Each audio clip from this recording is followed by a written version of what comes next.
제가 몇 가지 단어를 말씀드리면 무슨 말을 하려고 하는지 바로 알아맞혀 보세요.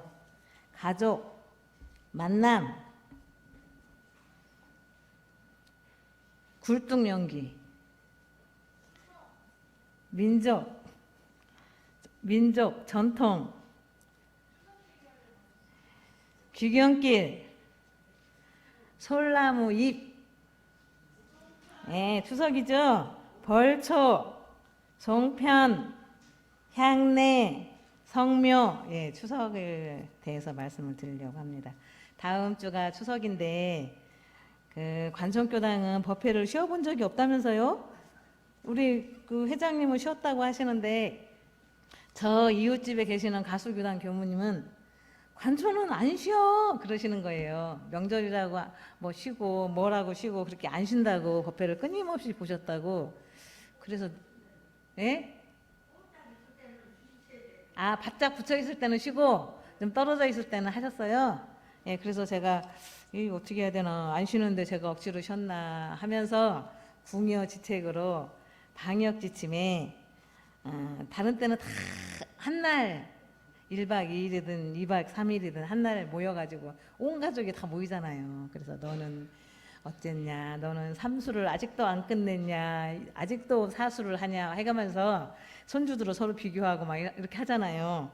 근데 올해는 4일간의 18, 19, 20, 21, 22, 5일간의 그 연휴를 가족들이나 일가 친척들이 분산해서 관촌을 올 수 있도록 그렇게 전화를 하셔야 돼요. 한꺼번에 몽땅 와서 이게 백신을 2번 맞고 3번 맞아도 소용이 없어요. 그러니까 분산해서 왔다가 하룻밤씩만 자고 가라. 누구는 금요일날 와서 토요일날 하룻밤 자고 토요일날 가고, 누구는 토요일날 와서 일요일날 가고, 이렇게 해서 분산해서 자녀들이 올 수 있게끔 제가 이번 주 추석은 19일날 법회는 쉽니다.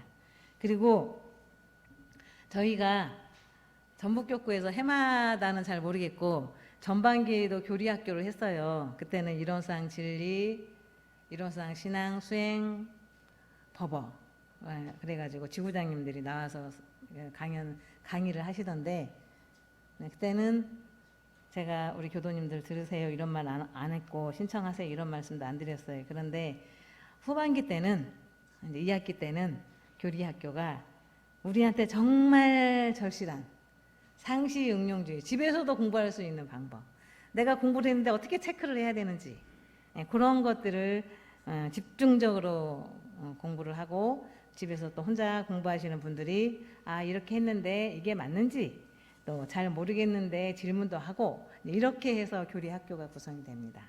그래서 5일 동안의 연휴 기간에 유튜브를 통해서 강의도 들으시고 또 우리 자녀들이 원불교 좀 다니면 좋겠는데 그런 염원이 있으신 교도님들은 같이 유튜브 좀 보자. 그렇게 해서 같이 좀 들으시고 하면 좋을 것 같아요. 그래서 법회를 쉰다는 말씀을 이렇게 길게 말씀을 드립니다. 추석은 우리 4대 명절 중에 하나예요. 1월 1일 설, 그러죠? 1월 1일 설, 6월 7일 단오, 그 다음에 8월 15일 추석, 그 다음에 음력 1월 15일 대보름, 그렇게 이제 예전부터 내려왔던 4대 명절 중에 하나가 추석입니다.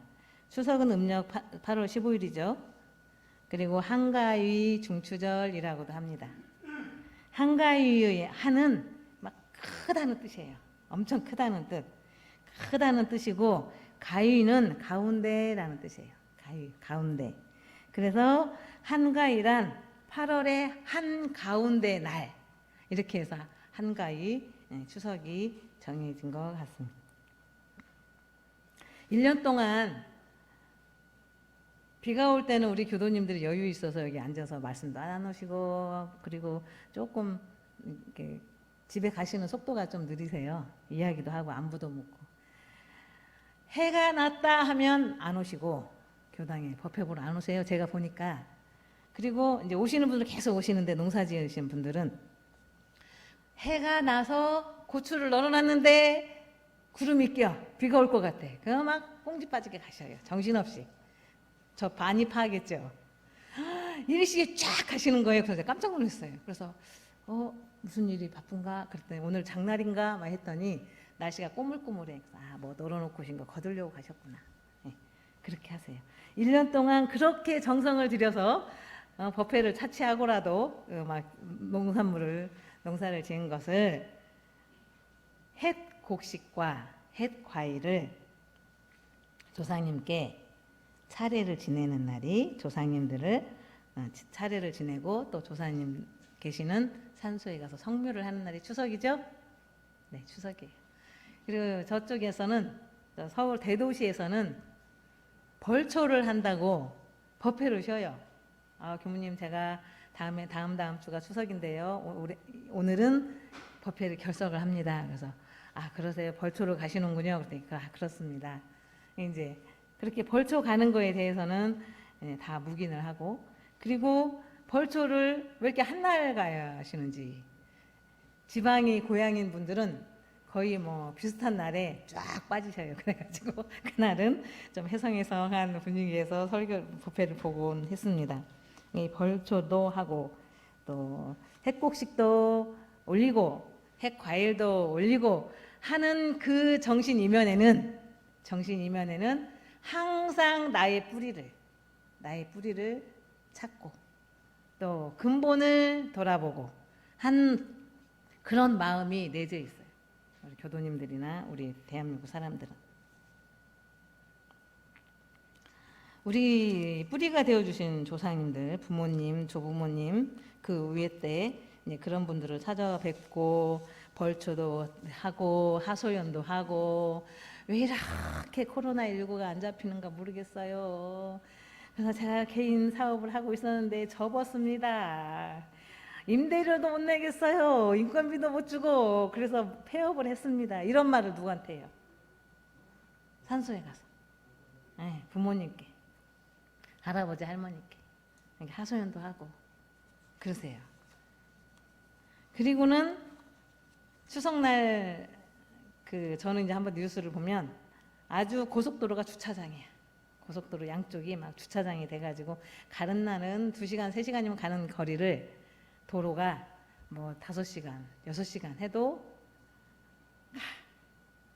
왜 고향을 가기 위해서 우리 부모님도 뵙고 고향에 가서 옛날 친구도 만나고 그렇게 하려고 고속도로 주차장을 이루어져도 갑니다. 챙겨서.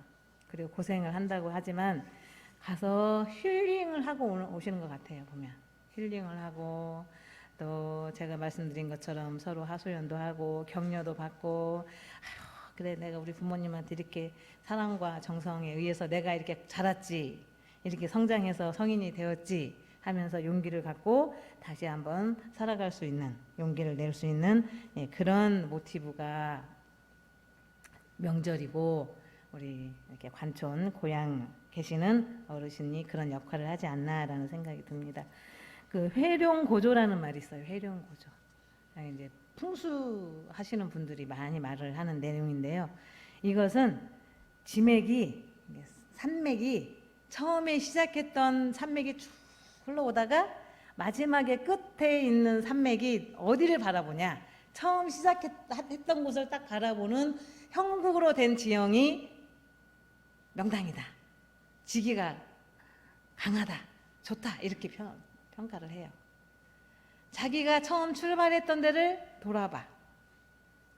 지맥도, 땅도 하물며 그런데 우리 살아있는 우리들은 자기가 태어난 고향을 되돌아보는 그런 것이 회룡고조예요. 정산 종사님께서도 항상 근본을 돌이켜서 살펴봐야 된다 이런 말씀하셨어요. 정산 종사님께서 공두편 28장에 후진들이나 자손들이 선지님이나 원불교를 이만큼 만들어 놓아주신 선지님들이나 또 우리 조상들의 은혜와 노고를 잊지 말고 항상 감사합니다. 존경합니다. 고맙습니다. 하면서 그분들을 생각하는 것이 회룡고조다. 각 지방 각 지방이나 교당이나 기관도 그냥 우리가 이렇게 관청교도만 생각하고 할 것이 아니라 늘 중앙을 바라보는, 중앙에 협조할 일은 협조도 하고 또 중앙에서 하라고 하는 일은 같이 정신을 모으고 하는 일들을 강조하셨어요. 정산종사님께서 강조하시면서 각 지방에 있는 교무들한테 항상 중앙총부를 바라봐야 되고 중앙총부에서 하는 일에 협력을 해야 된다. 지원금 다 받으셨어요? 받으셨어요? 얼마씩 받으셨어요? 25만 원씩 받으셨어요? 네. 총부에서는 백신 나눔을 하고 있어요. 우리 교도님들 백신 1차, 2차 다 맞으셨죠? 네, 아직 안 맞으신 분들은 굉장히 젊으신 분들이고. 누가 맞춰줬어요? 우리가 돈 내고 맞았어요? 그냥 맞았죠? 그 백신을 그냥 그 백신 만든 회사에서 우리한테 막 무료로 공급을 했을까요? 그러면 그래요. 나라에 돈이 있거나 말거나 하여튼 빚을 내서라도 백신을 사가지고 우리한테 무료로 1차, 2차 또 조금 있으면 3차 이렇게 맞았어요. 뭐 아스트라제네카는 4,000원, 뭐 모더나나 다른 것들은 뭐 2만 원, 2만 5천 원 가격이 그런다고 해요. 한 번 맞는데. 재난지원금 받으신 걸로 뭐 다 내라고는 말씀 안 드려도 각 단장님들한테 백신 나눔에 나도 동참하겠습니다. 해서 모금을 하시면 좋겠어요. 요즘 총부에서 그 운동을 하고 있어요. 우리는 나라가 그 빚을 내서라도 부채를 끌어안고라도 백신을 사가지고 국민들한테 무료로 접종을 시켰지만 나라에 워낙 돈이 없는 후진국들 그 사람들은 그냥 죽는 거야. 감염이 됐다면 죽어요. 근데 그분들이 백신을 예방접종을 안 하면 안 끝나요. 또 코로나19가 변종이 계속 생기면서 또 와 우리한테 우리 가까이.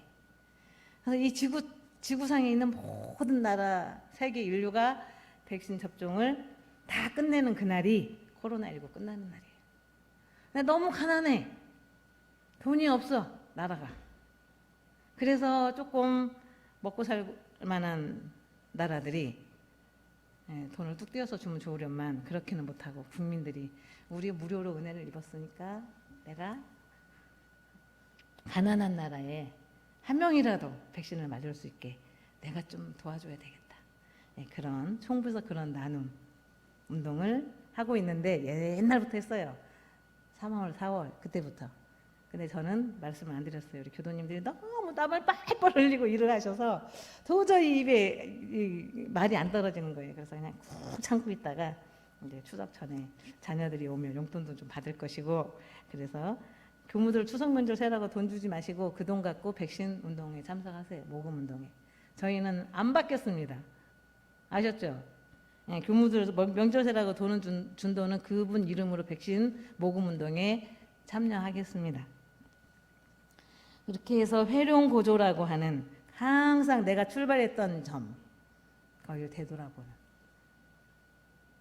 우리 마음은 내가 출발했던 점 내가 마음의 뿌리 정신에 텅 비어있는 그 상태 거기를 항상 되돌아가요. 언제? 아침 자선하면서 되돌아가고 일하시면서도 그 자리를 놓지 말고 일을 하시고 저녁에 염불하시면서도 그 자리로 되돌아가시고 근본 자리로 딱 되돌아가. 그게 이제 우리한테 명절, 추석이라고 하는 명절이 있는 의의가 아닌가라는 생각이 듭니다. 제가 초등학교 때 저도 이제 테레비 안으로 들어갈 뻔했어요. 테레비 보는 걸 좋아했어요. 저도 집에서. 초등학교 때 알렉스 헤일리의 원작인 뿔이라는 그 영화를 했어요. 그게 이제 한 번에 확 끝나는 영화가 아니라 60분씩 나눠가지고 긴 대작을 우리나라가 받아가지고 쭉 상영을 해줬거든요.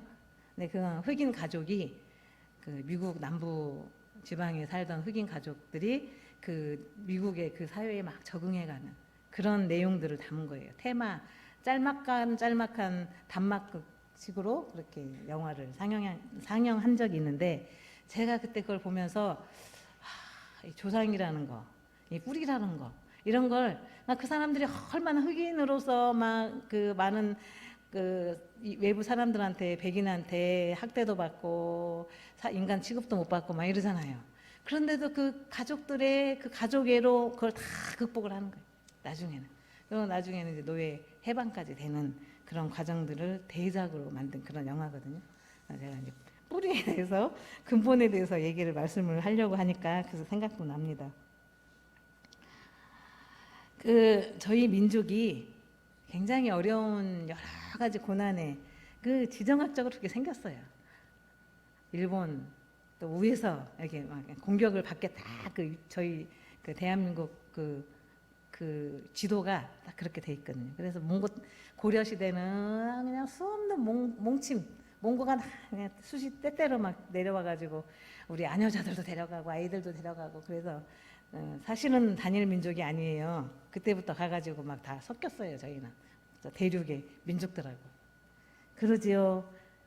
조선시대는 병자호란, 임진왜란, 또 근대 초기 때쯤 해서 일본이 36년 동안 또 일제 침략기에 있었고 6.25 또 그랬죠. 근데 이런 걸 보면 세계의 강대국의 어떻게 세력이 힘이 어느 나라에 쏠리느냐에 따라서 우리가 희생을 해왔던 그런 걸 볼 수가 있습니다. 일제 침략기는 일본이 굉장히 강대국으로 우뚝 서면서 이 대륙을 점령하려고 우리가 길이잖아요. 대륙으로 들어가는 길. 그러니까 우리나라를 침략을 해서 중국이랑 다 차츰차츰 넓혀가려고 하다가 이제 실패를 했고 또 6.25도 마찬가지고 다른 강대국에 의해서 저희가 희생을 당하는 지금도 완벽한 독립은 아니라고 저는 생각을 해요. 여러 가지로 제재를 너무나 많이 받고 그렇게 하고 있거든요. 그런 때나 또 IMF 때 금융위기로 막 다 웬만한 회사 다 문 닫고 어마어마했었어요. 그때 돈 있는 사람은 돈을 벌었고 돈이 없는 사람은 다 폭망을 했어요. 그때. 그래도 대한민국 국민들이 참 이 회룡고조하는 근본을 바라보고 조상을 섬기고 하는 그 정신으로 다 극복을 한 거예요. 다 극복을 하고 하물며 작년 올해 코로나19까지도 극복을 하는데 자영업자들은 문을 닫아. 포기를 해. 그냥 다른 사람을 위해서 내가 포기를 해요. 배려를 해주는 거예요. 그러면서 문을 닫으면서까지도 코로나19에 대해서 같이 방역에 노력을 한 거죠. 그런 걸 보면 참 우리나라 민족들이 하여튼 대단하긴 합니다. 우리 여기 관촌은 잘 실감이 안 나는데 서울 작년에 명동 같은 데 보면요. 문을 다 닫았어요. 유리창에 뭐만 붙여 있나 빨간 글씨로 임대. 이 집도 임대, 저 집도 임대. 다 문을 닫으니까 이제 그 건물을 가진 그 주인은 임대를 해야 그 이자라도 내고 살잖아요. 다 임대. 남대문 시장 역시 마찬가지. 그런 시기를 다 겪고 이제 올해 추석을 맞이한 거예요.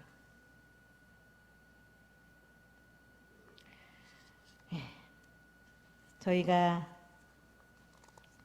이렇게 자녀들이 와서 힐링을 하고 그렇게 갈 수 있도록 우리 부모님들이 편안하게 맞이를 해주시고 그리고 추석하면 제가 생각나는 게 있어요.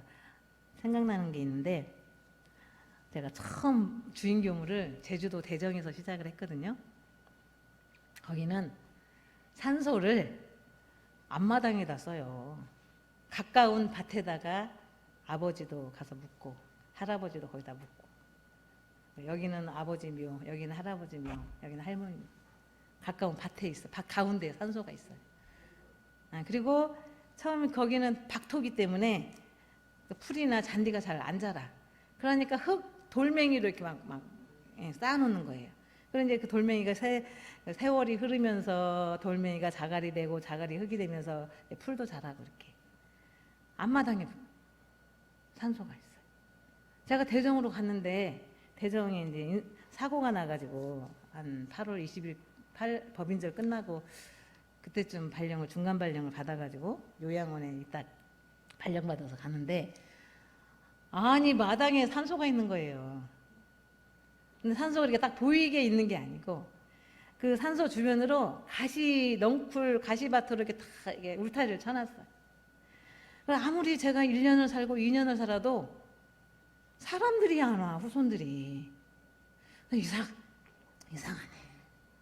아니 저 산소 주인은 누구길래 이분 주인 후손들은 뭐 하길래 왜 한 번도 와서 벌초도 안 하고 청소도 안 하고 바람은 엄청 세니까 온갖 쓰레기가 거기 다가 있고 그리고 제가 이제 한 번은 맘 잡고 다 이제 막 모자 쓰고 이렇게 막 마스크 쓰고 이제 청소 좀 해주려고 갔는데 들어갈 수가 없어요.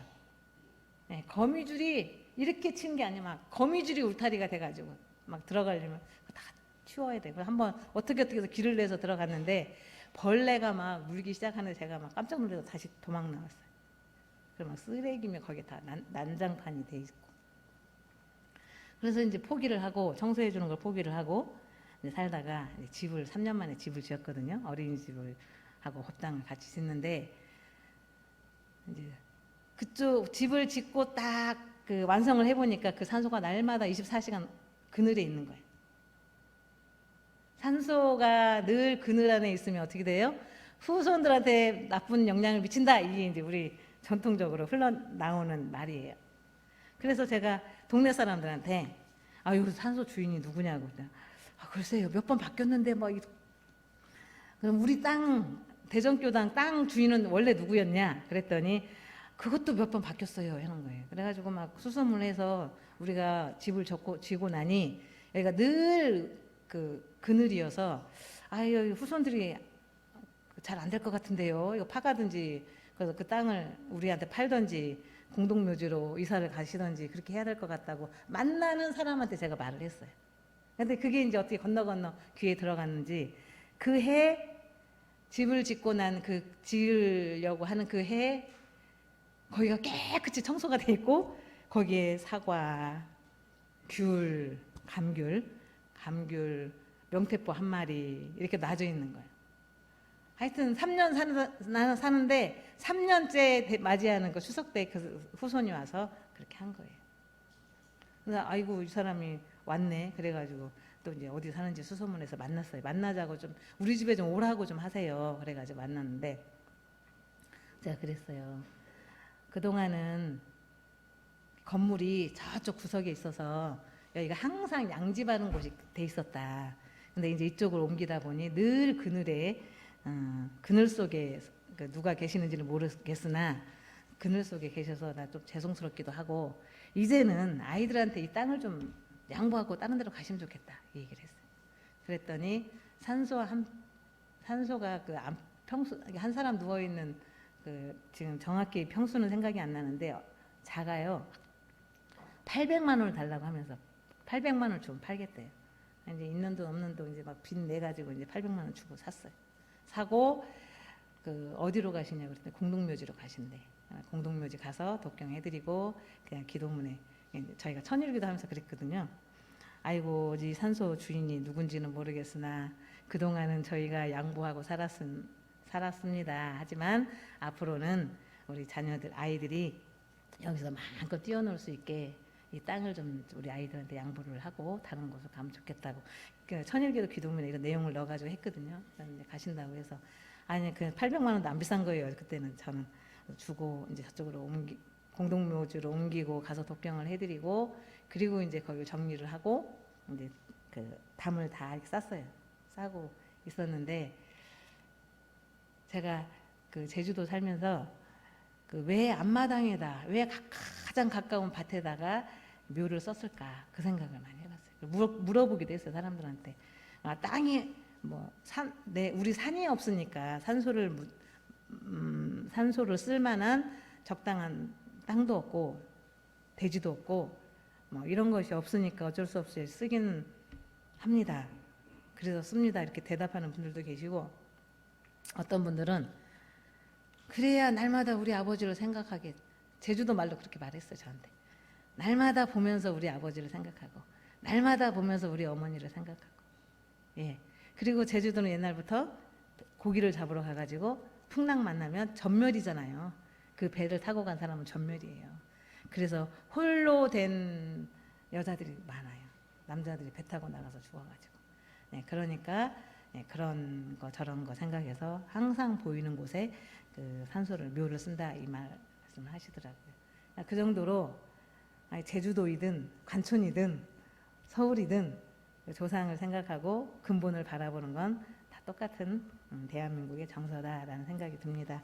어찌됐든 이번 명절에 가족들이 만나면 그렇게 포근하게, 저희가 그런 말씀 안 드려도 물론 그렇게 하시겠지만, 분산해서 감염되지 않는 관촌을 우리가 우리 손으로 잘 방염을 시킬 수 있는 그런 추석이 되었으면 합니다.